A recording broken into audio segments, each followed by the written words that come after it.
I truly believe that thoughts are the greatest vehicle to change power and success in the world. Everything begins with thoughts. Your words become your reality. You are where you are today, in part because of what you've been saying about yourself. Words are like seeds. When you speak something out, you give life to what you're saying. If you continue to say it, eventually that can become a reality. Let's stay motivated. Whether you realize it or not, you are prophesying your future. And this is great when we're saying things like, I'm blessed, I'm strong, I will accomplish my dreams, I'm coming out of debt. That's not just being positive, you are prophesying victory, prophesying success, prophesying new levels. Your life will move in the direction of your words. But too many people go around prophesying just the opposite. I never get any good breaks. I'll never get back in shape. Business is slow. I'll probably get laid off. Flu season is here. I always get it. They don't realize they are prophesying defeat. It's just like they're calling in bad breaks, mediocrity, lack. You can't talk defeat and expect to have victory. You can't talk lack, not enough, can't afford it, never get ahead, and expect to have abundance. If you have a poor mouth, you're going to have a poor life. If you don't like what you're seeing, start sowing some different seeds.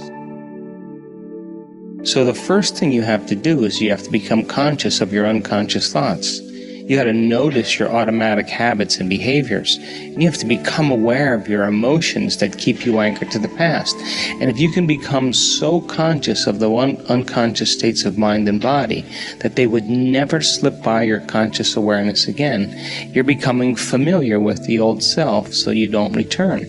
Then if you begin to think about new ways of being defined by a vision, plan your behaviors, review them in your mind. Now, if you keep doing that over and over again, you begin to become familiar with a new state of mind. At the same time, if you can emotionally cultivate your inspiration, your joy, your enthusiasm ahead of the experience, by repeating that over and over again, cultivating that state, it's going to begin to become familiar to you. So then the process of change then requires unlearning and relearning, breaking the habit of the old self, reinventing a new self.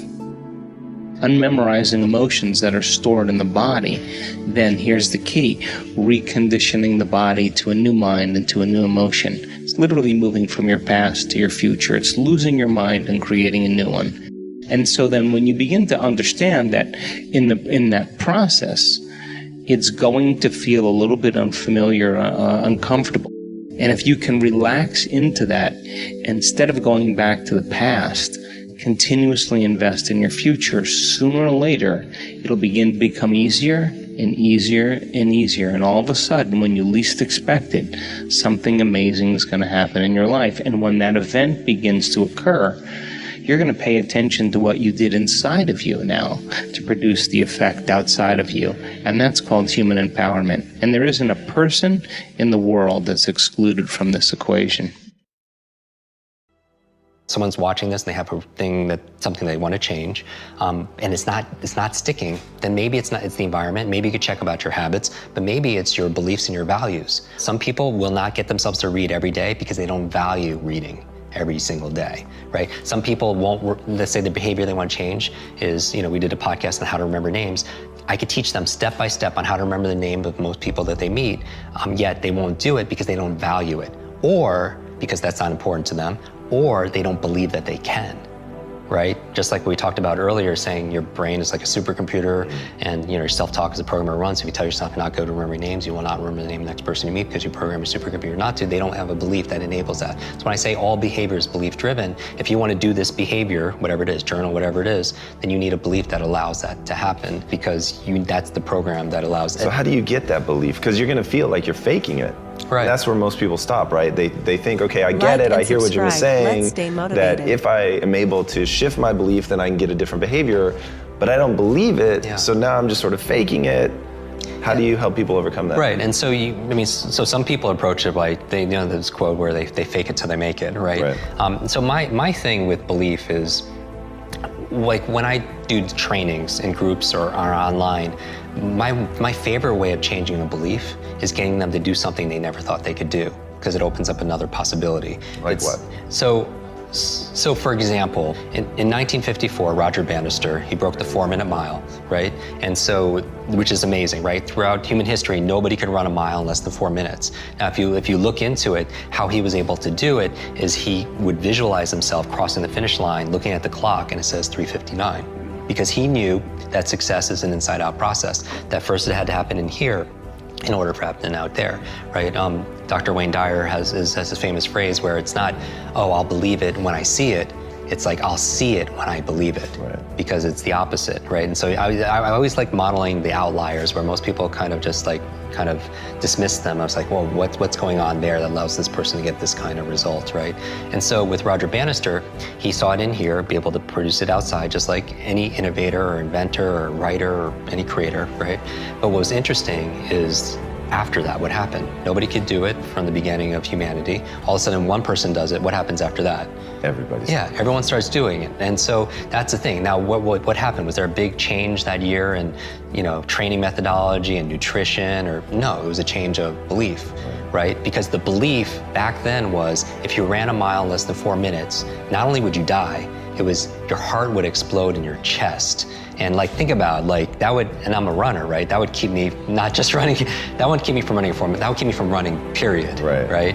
And so my thing is that was a change of a reference. That shook up a belief. So my goal with people when it comes to learning is get themselves to do something they never thought they could do, and then it opens up another possibility. It literally opens up their nervous system for something, what else could be possible. When I grew up, we didn't have we had no money, right? I had no education because I was a very learning challenge. I didn't know anybody, right? So I feel like it's not, when people that's where they'll go though. When there's a stopgap between where they are and where they want to be, they'll say, oh, I don't have the money, or I don't have the education, or I don't have the intelligence, out of the network, or anything else like that.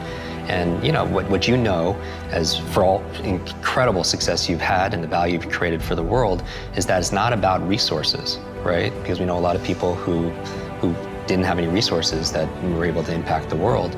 It's about our internal resources. And what I'm saying is optimizing our environment, optimizing our behaviors, our capabilities, our beliefs and our values, and our identity, right? At the highest level, our identity, because you can't just change your belief or your values or your behavior even if you don't believe you're that kind of person. That's why I kind of always go to the superhero mythos, because I want people to claim that identity. I call it the superhero you, that version of ourselves, that we're not waiting for Superman or Batman or Wonder Woman. It's like, you are Wonder Woman, you are Batman, you are Superman. It's just we have to commit ourselves to be able to unleashing. Just starting there and being able to reflect and observe the different voices inside of us is a great place to start your self-awareness. Because the biggest challenge is that most of us don't know what we're listening to. And most of us don't even know that there are more than one voice inside of us. Just getting over that line is a huge win. Because now at least you're trying to differentiate Let's stay motivated. in what you're hearing. And that's going to help you make better decisions in the future.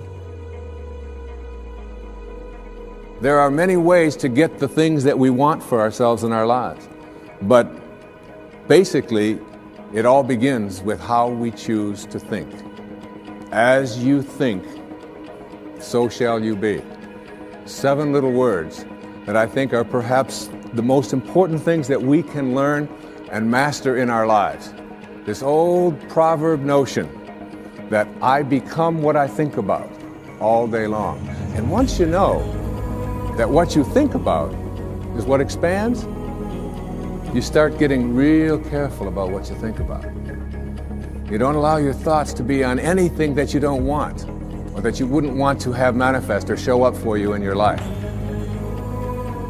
Well, let me tell you something. How many of you have things when you want to go achieve them and this part of your voice goes, oh, it's not going to happen, or forget it? How many got a voice that sometimes interrupts that good pattern? Say I. And what you want to do is train a new one. So starting when I was 17, I started doing incantations, not affirmations. Affirmation, you go, I'm happy, I'm happy, I'm happy, I'm happy, I'm happy. What's the problem? You haven't changed your what? Your what? Physiology. If you don't change your physiology, you won't get anything. So an incantation is not only you speak it, but you embody what you're saying with all the intensity you can. And you do it with enough repetitions that it sticks in your head. Like It's a Small World, now the conversation in your head is always the same and it gives you what you want. So you use your body and your voice. So 17 years ago, I started doing things. I was working for Jim Rohn, this speaker, and I was 17 years old. I had long hair, minestrone soup, acne on my face. And I was trying to call on Bear Stearns type of people and convince them why they should go to this man's seminar and be more successful. I was driving a 1968 Volkswagen that I had earned at $40 a week as a janitor. The only way I did it was park far from the building and then go in, and I love people and I believe, but I put myself in state and I was able to influence people that were far more successful than I was at the time. I would do something that I still do backstage and have done for 23 years because I don't hope I'm going to be in a good state, I demand it. So I do an incantation using my whole body. I'd say, I now command my subconscious mind to direct me in helping as many people as possible alive today to better their lives by giving me the strength, the emotion, the persuasion, the humor, the brevity, whatever it takes to show these people and get these people to change their lives now. And I would do that literally driving in my Volkswagen to a meeting in LA on the freeway for 40 minutes. People are looking at me, I'm screaming at the top of my lungs. They're going, I know he's a serial killer, I know he is.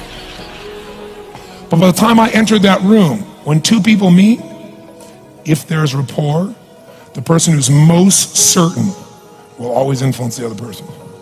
And I was totally certain, and they were trying to get revved up to certainty. Do you agree with this? Yes or no? I do another one because I was poor. I changed my mindset. I kept doing things, but I never got beyond it. I'd say God's wealth is circulating in my life. His wealth flows to me in avalanches of abundance. All my needs, desires, and goals are met instantaneously by infinite intelligence, for I'm one with God and God is everything. And I would imagine the abundance of my life and I would feel so grateful. And a year later, I went from making $38,000 a year to making $1 million a year in 1 year.